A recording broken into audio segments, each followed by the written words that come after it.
এই ভিডিওটা আপনি প্লে করে একটু দেরি করবেন না, এটা অলরেডি লিস্টিং হয়ে গেছে। এখনো যদি আপনি জয়েন করেন তাহলে পেমেন্ট পাবেন। কি করতে হবে, ডেসক্রিপশন বক্স থেকে লিঙ্ক নিয়ে এখানে চলে আসবেন, এখান থেকে স্টার্ট করে দিবেন, দেন এখান থেকে অ্যানাউন্সমেন্ট আসবে, এটাই ক্লিক করে দিবেন এবং সেই গ্রুপে জয়েন হওয়ার পর এখান থেকে চেক অপশনে ক্লিক করে দেবেন। চেক অপশনে ক্লিক করার পর আপনাদের সামনে এরকম অপশন আসবে, নিচে যেটা আপনারা দেখতে পাচ্ছেন এখান থেকে ক্লেম 10 EURI এটা করে নেবেন।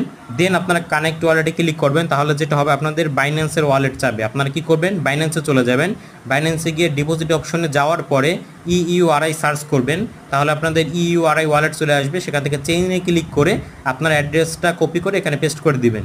দেন এখান থেকে আপনার ব্যালেন্সে যদি ক্লিক করেন তাহলে দেখতে পারবেন যে আপনাদের যে ব্যালেন্সটা আছে এটা উইথড্র করতে হলে 9 জন রেফার লাগবে। সো রেফারে ক্লিক করে দ্রুত রেফার করে দেন এবং যদি 9 জন বা 10 জন রেফার হয়ে যায় এখান থেকে উইথড্র বাটনে চাপ দিয়ে দিবেন, আপনাদের ওয়ালেটে পেমেন্ট চলে যাবে। কেউ দেরি করবেন না, দ্রুত জয়েন করে ফেলুন। এই ভিডিওটা আপনি প্লে করে একটু দেরি করবেন না, এটা অলরেডি লিস্টিং হয়ে গেছে। এখনো যদি আপনি জয়েন করেন তাহলে পেমেন্ট পাবেন। এই ভিডিওটা আপনি প্লে করে একটু দেরি করবেন না, এটা অলরেডি লিস্টিং হয়ে গেছে। এখনো যদি আপনি জয়েন করেন তাহলে পেমেন্ট পাবেন।